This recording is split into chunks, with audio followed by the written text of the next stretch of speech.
may have played poker, but playing poker in Texas is a different animal.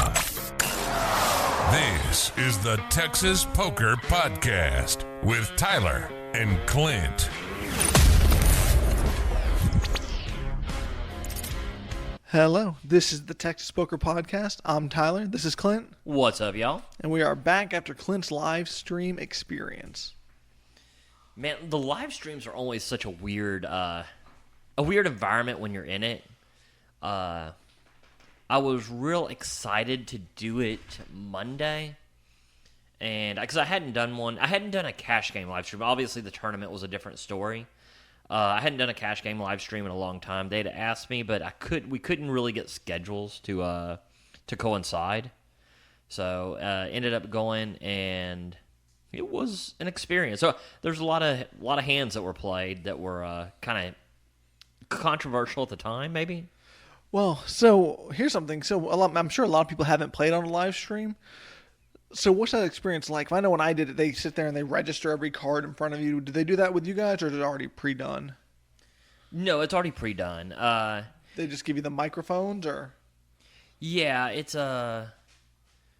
Well, yeah, exactly. You get the microphones, and you string that through, and then you sit at the table, and it's a lot like poker, but it's very...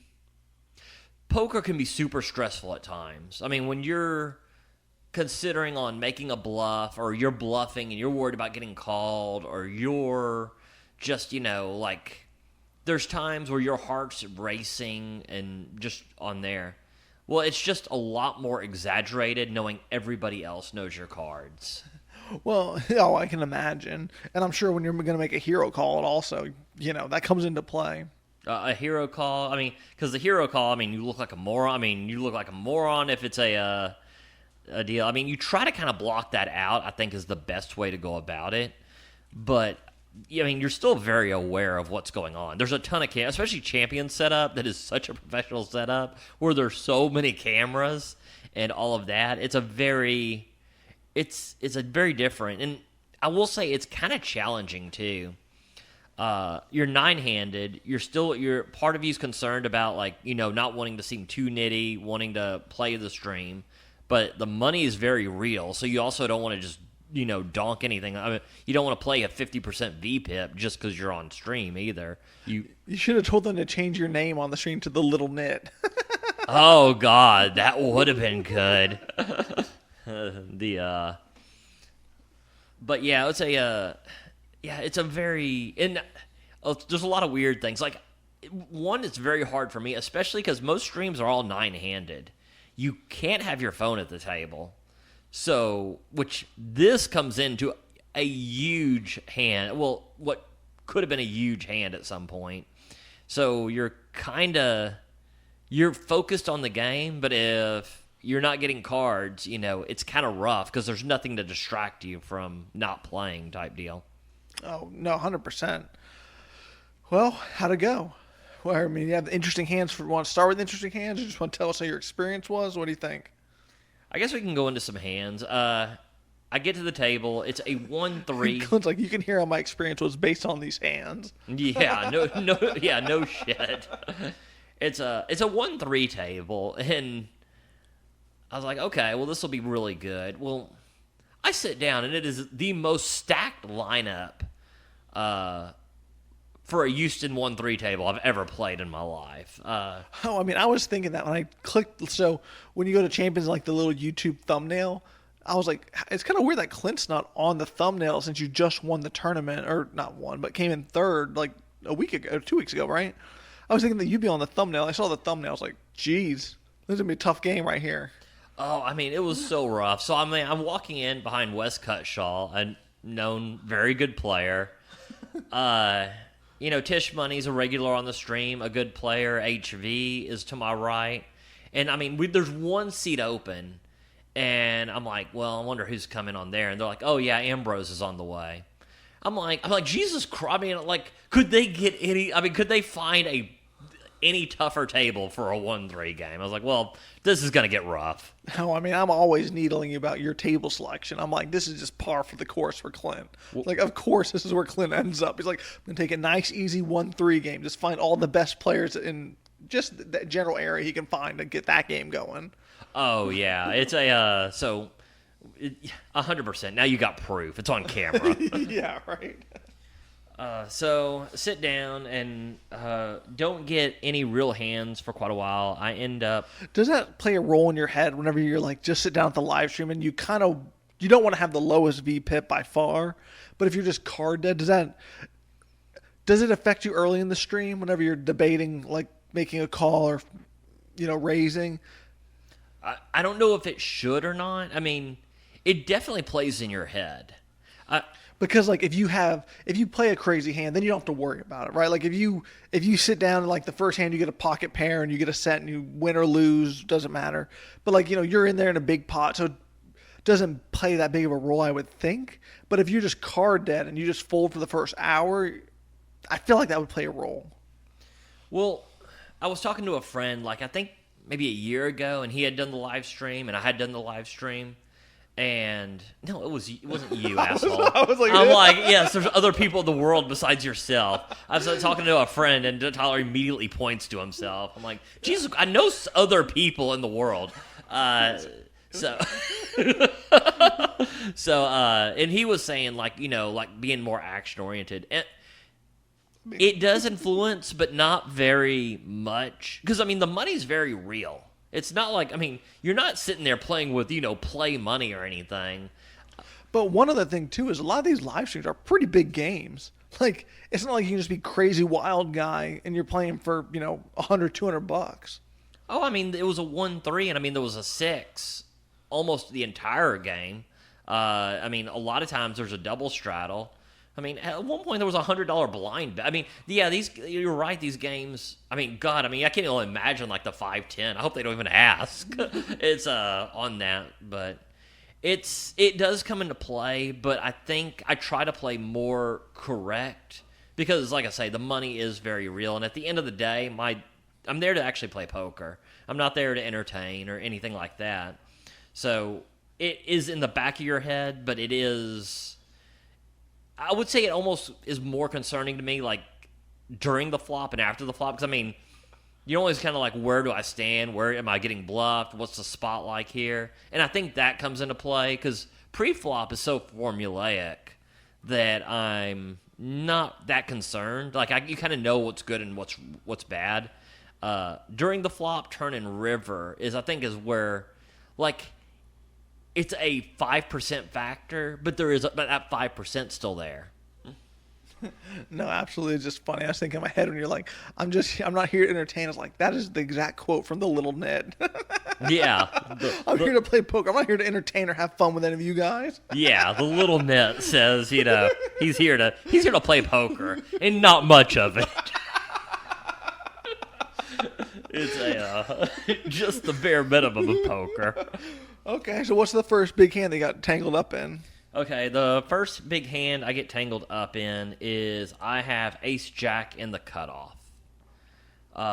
There is a straddle from Wes, and he's under the gun straddle for 15. I make it 50. Yep, I'm liking everything so far. So with the ace-jack, I make it 50. He calls. Flop is a good one. It is ace of clubs, 10 of clubs, 5 of spades. He checks. I bet what would be a standard, I bet 40. Yeah, seems good. I would have sized up myself, but it's okay, I think. I think it's fine. I think you could size up a little bit here, but I don't know... Like, it's always kind of like, what are you going to get called by real here? So, I don't know. I could go either way.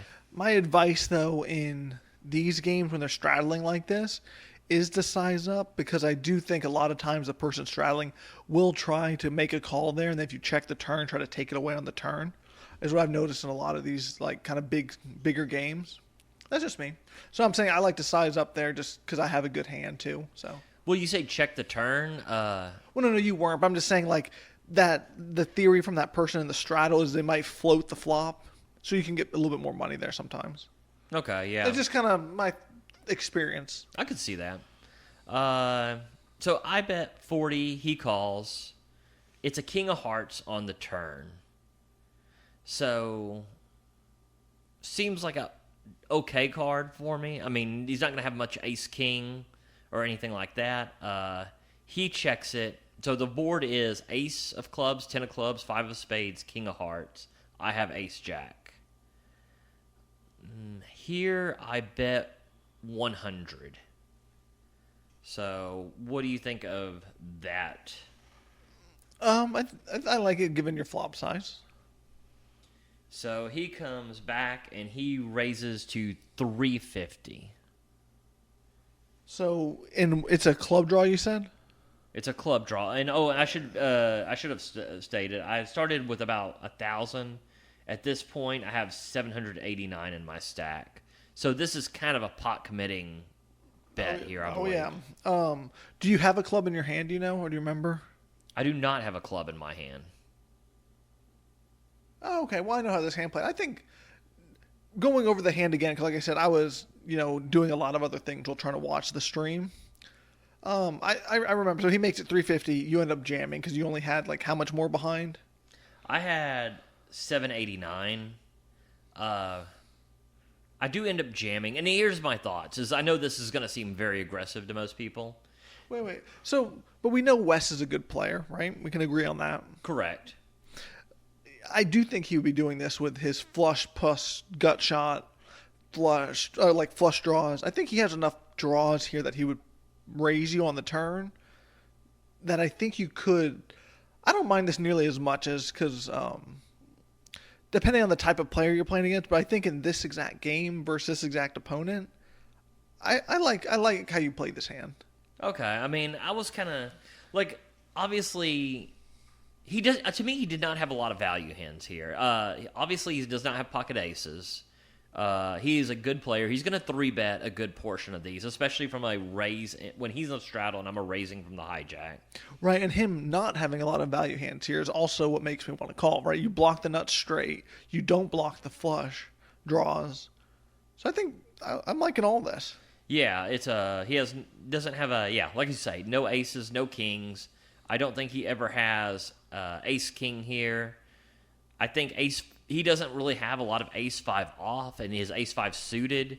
A lot of times I think 3-bet as well. Yeah. So, I mean, he's really got like ace-10, king-10, queen-jack, and like you say, I am blocking queen-jack, and I don't have a club in my hand. I think during the time... Oh, and also, Wes and a lot of these guys have played together a lot, and played in big games. I got the feeling sometimes he might think that, like, the stakes are a little abnormal for me. Clint's like, which they are, but I just won $100,000, so I'm cool now. So I did get the feeling that he has bluffs, and one, he might be able to feel like he could get me off of some stuff here. I think in my head at the time, I was like, well, I think I get this in with ace-queen, ace-jack, and fold all my other aces. Because obviously blocking the straight. I end up jamming. He ends up calling. He has queen-jack for the absolute stone-cold nuts. That's tough. But I like how you played that. Because like I said, I think he leans more toward, bluffs and not bluffs, but like draws than nuts there. So I think that's fine. Yeah, I think so. I think he would do it with a lot of... Like, he would call a lot with, like, some suited hands, and I think he would play a lot of, if he had a queen of clubs with any other club, or a jack of clubs, gut shot plus flush draw. Mm-hmm. I think he could do that a lot. Well, and him being in that $15 straddle also makes it possible for him to have a lot of those type of hands, too. Yeah, that's true. So, I don't know. I mean... It's kind of a rough spot. I mean, when he turns the nuts there, and I'm blocking a lot of his nutted hands, and without a 3-bet, I think I really, really hated how I played this afterwards. Looking back, it should be a fold, but I think it's at the very least it's kind of close. I think it's very close, but I also think that if you're folding there, you might just kind of get run over in that game as well.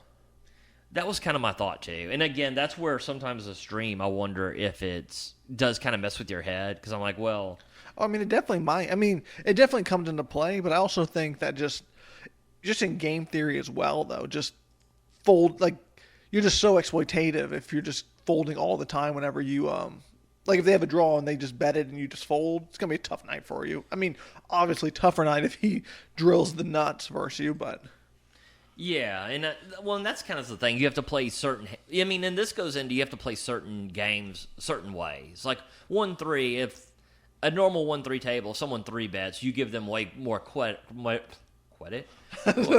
This hand shook him up. It really shook me up. You give them way more credit than if they're doing it at like a 2-5 or 5-10, where they have a lot of 3-bet bluffs and everything. So yeah, looking back, I don't hate it as much as I thought. So I'm glad to see that, because I was at Monday night. I was pretty rough on myself on this hand. Looking back, it might have been a mistake, but if it is, it's a very light mistake, I think. Yeah, and I agree, but I also, again, like, whenever you block the nuts and the draws are still available, the flush draws, I think, yeah. So, like I said, I thought it was close, but I did not think it was nearly as bad as you made it out to be on Monday. So, I guess, what's our next key hand? Next key hand, let me see here. It's like rolling through the Rolodex of notes. Yeah, I made a note on I was trying to take hands, and guess what? I put hand 45, and I'm not involved in hand 45. Oh shoot, we can just go over it. Okay, this is the reason, and this is the hand that put me on just absolute, just fucking dog shit tilt. So we're playing the net game. We're playing the stand-up game, basically the net game, the vast majority of the time, making this game 1-3-6. A lot of times 12, even bigger than it is. I told you about not being able to be on your phone. Right, but because I used to, when I was playing at, what's it called, Johnny Chan's all the time, I would never be on my phone. I'd just sit there and watch the game. But I know you are a big proponent of being on your phone. I try not to be on my phone very much, but I mean, there is a certain point where you need some distraction. If you're a little nit. Oh, I mean, now you're making all the sense. So, but they have one thing I love that they did is they did have Monday Night Football on. So I really did that. And I will go ahead and say I worked 10 hours Thursday, 12 hours Friday, 18 Saturday, and 18 Sunday, and then got off Monday morning and then got here. So I'm a little tired and distractible. I have 5-6 offsuit. It comes around to me. I fold without thinking about it. And it's a hand you're going to fold every single time. I mean, only if you're the little nit, but continue. Yeah, if you're the little nit. That's not a playable hand. What I didn't realize, as I was kind of like zoning out watching Monday Night Football, is the stand-up game, they had splashed the pot for $150, the loser. So I'm looking at it, I was like, ugh. And I mean, it was just limped around for, I think it was $10 or $15 to me. So I was like, well, that was probably a mistake, as I'm thinking, as I'm starting to see the chips. I then watched the flop come 4-7-8. That's super rough. And this is really rough. And I understand, like, a lot of people are going to be like, well, that's going to happen sometimes and you don't play. But 5-6 probably should be played when you're getting these type of odds. And when you're, like, on stream, I think I had not had almost any value hands. I had tried like 2 or 3 bluffs, couldn't get anything through. So I am just struggling to make anything work. I've already been stacked one time on the ace-jack hand. So just trying to get anything working. And then I watch a flop straight on a pot of 150 plus 15 times 8, I'm sure. I'm sure everybody else was in the pot. So, and then there was betting as well. There's a $140 bet. So I'm just struggling to no end to get anything working, and then I see a hand I should have played end up flopping the nuts and getting action on what was a pretty sizable pot. I mean, just put me on monkey tilt here. I didn't really play like I was on monkey tilt, but in my head, I was on monkey tilt. So I'm on the under the gun straddle. I'm sure I was straddling for 6.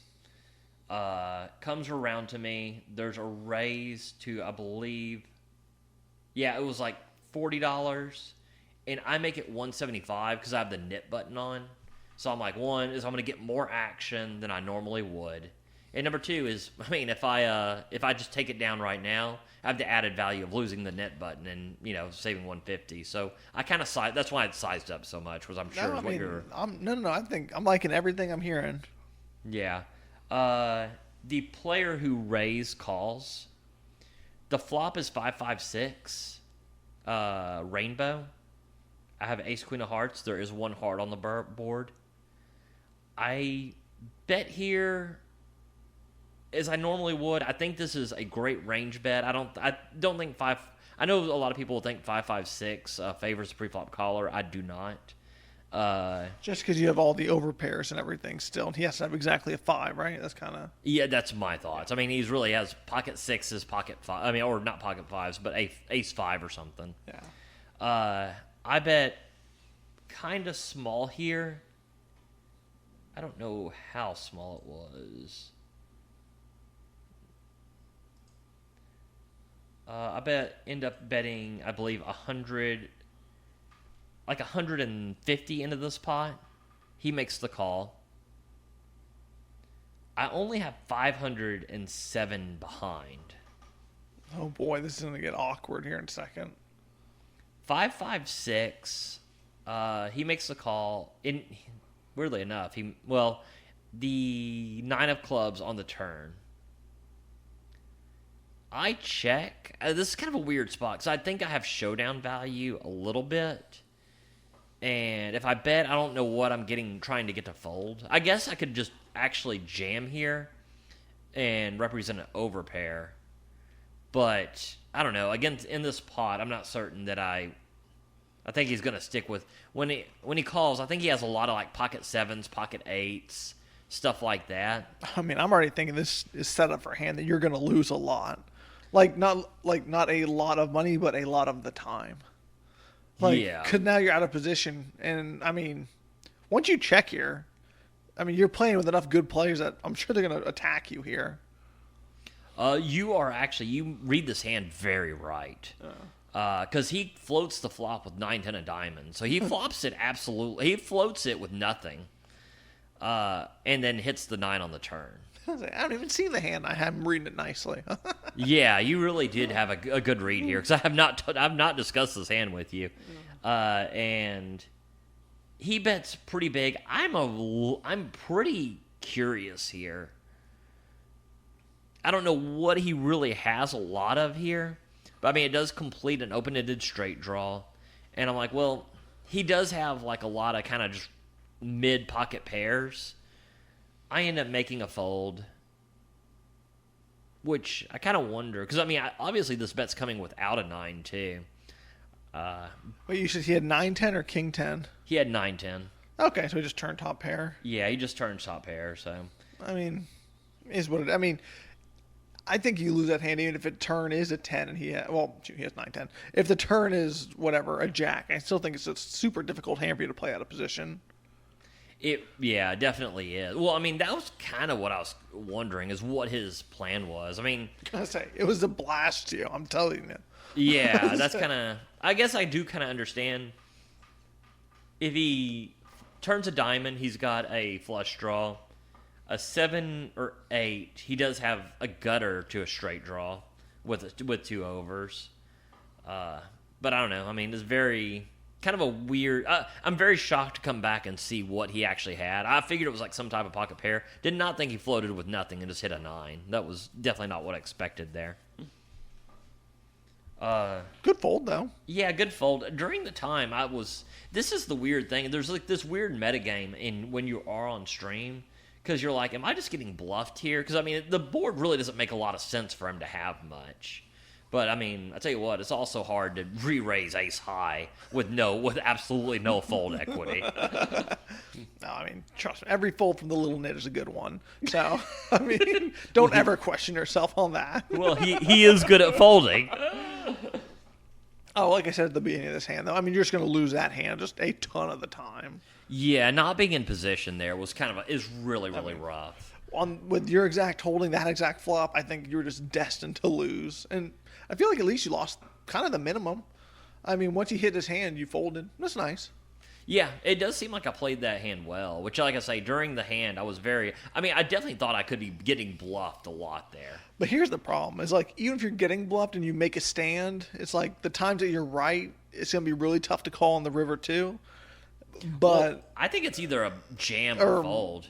Well, either way, whenever you're right and you play for your stack, either you're right and you look like a genius, or you're drawing just so thin. I mean, it's just a disaster. Well, that's kind of the thought. Is yeah, like you say, it's a weird stack size. I don't know. I mean, I guess it would be interesting to see like what other turns, how they play out there. Like if there's a heart, an ace. Well, I mean, ace or queen. Obviously, you're going with it. A heart. Yeah. I mean, I wonder if I just kind of go with it there. I mean, it's ace high flush draw, but only one card to come. Well, so. Even if it's on a brick turn, I think you're going to lose that hand a lot of the time, like I said. So, I think you're right. I think that is very hard to play out of position. And I think you should lose a lot of the time unless you're losing your mind. So, it's but I mean, I don't know. Like I'm also getting action when I have aces and kings there, so I'm pretty okay with it. But he did play. It would have been. I think he probably sets up a real good bluff if, like you say, if it's a blunt brick. So the next big hand is, I'm gonna kind of argue this little nit from you here. Oh, I didn't say you're also not a big donkey. Little nit, big donkey. Yeah. Depending on the moment, both can be right. I'm like, you wear a lot of hats, so. I am the under the gun straddle. No, I'm +1. The under the gun straddle's on. I make it 20 with 7-5 of hearts from +1. Okay, so you're in the straddle. It limps to you. Is that what happened? No, the straddle's to my right. Under the gun is to my right. I'm first to act. Oh boy. Okay, let's. This is a shit play in this game. 100%. This is one of those, I think, definitely. One is you're having a hard... This was definitely after that, having a hard time getting anything working or anything like that. Because this for this table is just a shit play. Oh, almost any table, but this one, they're going to punish the shit out of you. Oh, well, that's the thing. It's like, like in a normal 1-3 game, you're probably going to get to see a flop without a 3-bet pretty often. Yeah. But, this table, and I tell you what, if I get 3-bet, I don't even have the odds to call either here, I don't think. No, but we know you're going to call, so let's go. Yeah. So I make it 20. It goes around the table, and I get one call. And we go to a flop. Kind of best case scenario. 100% the best case scenario. Like I say, I should have got punished so hard here. I just happened to do this at the right time. Like I say, I am trying to make things happen at this stream. But guess what? Sometimes shit plays end up working out to your favor. I flop the Stone Cold Nut straight with hearts. I have 7-5 of hearts. With the flush draw. Flop is 8-6-4 2 hearts. That's nice. So now this is weird, and let me ask you what you think of this. I end up checking. Not a fan, but I guess like your theory is going to be your pre-flop razor doesn't hit your range. Your exact hand. I like a down bet, but like a small bet. I think it's kind of give or take down betting or checking, but continue. Looking at this again, I think this should be a bet. You're right. I checked in the moment thinking this hits his range way better than mine. He would call with a lot of small pocket pairs. I'm raising from very early position, so I have a lot of big pair. I think he has a lot of the nutted hands, and I probably have pocket 8s here, but I should probably be folding 4s and 6s. I just, like I say, it was a range, but looking back at it, it's not like he's going to have a lot of 8-6 and stuff like that. So I think I do like a bet here. I think this might be a mistake. So we're kind of on board with that. I think maybe bet small. So I end up checking. He bets 25 into 50, and I make the call. I think once I check, I don't think it should be a check raise. It's super weird if it is, but I mean, yeah, it's like, well, yeah, like super weird if you do check raise. So it seems okay. Yeah, I mean, Like, I guess given if you're the just line. trying to say you have overplayed aces or kings, maybe, but I mean, they wouldn't put it past you, but continue. so I end up making the call. The turn is I think it was a jack. So I end up checking again. At this point, I'm going to definitely check and flow pretty much all the cards. I'm sorry, it was a king of diamonds. The board is 8 of diamonds, king of diamonds, 6 of hearts, 4 of hearts. And I have 7-5 for the nut straight with the flush draw to back it up. My immediate thought here is I'm checking to him every time, and if he's betting, I'm check raising gigantic. That's my thought. We are pretty much on the same page. He bets 40. I check raise to 120.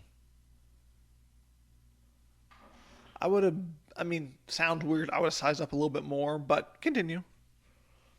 I think I kind of like your thing. I think the reason I did to 120 is that king hits my range so hard.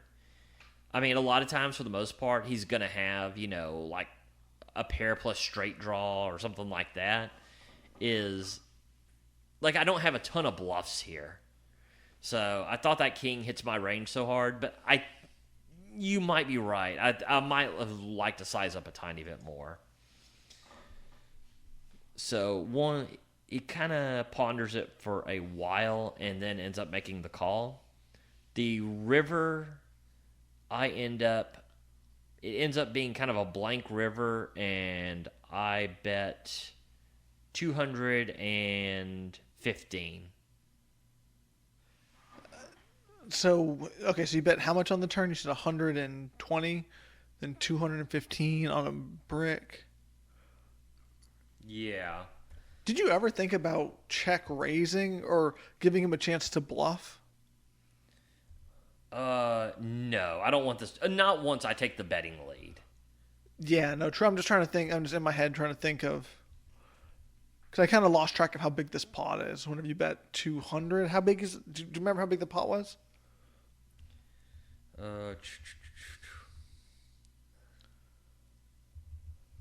The pot was I bet 215 at the 340. Okay. Yeah, I think that's good. Yeah, because like you said, you check raise the turn, so. Oh, and I'm sorry, I kind of missed this. The river is a king of spades. I missed this because this is a gigantic card for this hand.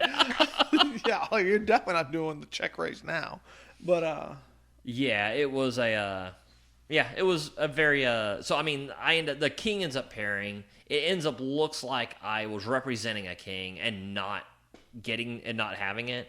I think I should probably be betting bigger, 215 into 340. That's what I was thinking, yeah. Yeah, like with that king, like it seems like I'm just trying to steal the pot. So that was a great card for mine. I did end up getting a call for 215. So, I mean, I did giving pot odds and all that. So maybe he folds for more. What did he have? He ended up having a 7-6, a pair and straight draw, kind of. Oh, I mean, I think you got the max value given his exact hand. I mean, I would have sized up and he probably wouldn't have called, but I think given his exact hand, it was perfect. So that was kind of that hand. That was the only like sizable hand I won that night, except for one, which this is gonna get crazy. It's like it was a sweat, and my skill took over. I won the sweat. I mean, you got to practice some sweats. So it's getting towards the end of the night. I've gotten destroyed all night. I mean, it's not been a great night for me. There's a blind bet of 100 by Wes. It comes around to me, and I'm in the hijack with 7-8 suited, and I decide to jam it for 900. Okay. I get snap called by Ambrose. I mean, this is super concerning. Yeah, I was like, well, that's not what I was hoping for. So it comes to Wes. Wes considers it a long time. At this time, I'm actually rooting for Wes to call. I'm like, well, at this point, if I win the hand and he calls, I've actually come back and made a profit. So, and if I lose, well, I mean, I'm going to be so sad anyway. Yeah, if I lose, I mean, I'm going to lose. I mean, it's not like I could think I'm going to hit. I mean, I have to hit something to win. I mean, Ambrose has already called, and guess what? I don't think 8 high is going to take it down. So, he ends up making a fold. I tell Ambrose immediately, I'm like, you're so far ahead. He's like, there's no way I'm far ahead. So I was like, now I'm concerned that you might have me dominated by something like, ace 8 or something. I think it's 8-9. Yeah. He flips over a deuce, which is great for me because he ends up having ace deuce. He flops an ace, and I flop a gutter, and I drill the gutter on the turn to basically save my night. So how I ended up saving my night was jamming 7-8 suited into a better hand, getting really lucky on the turn. I mean, played like a real pro. I mean, you had all the money in so live. I mean, it's but yeah, that was pretty much the night. I ended up down like I think $650, around $600, so not the worst night. It was one, like, I will say, until I looked at YouTube, I thought I had played really shittily. Looking back, I don't think I played extremely well, but most of the hands were actually closer than I thought. That ace-queen hand really had me going. I actually haven't seen where my bluffs got called so often. I made a couple bluffs. I couldn't find them on here. Maybe they're just like, well, too embarrassing. So it was... So I thought I just had kind of played really, really badly. But looking back, I mean, I think it was just a lot of real close spots. And, like, the cards really didn't turn in my did me no favors either. It's funny, like, I thought I played really badly, but found out it was just an average night for me. My normal. I mean, this is how I play. Yeah. If anything, I played above average for me. Yeah, I mean, you won the 7-8 hand. You played that good, so. Yeah.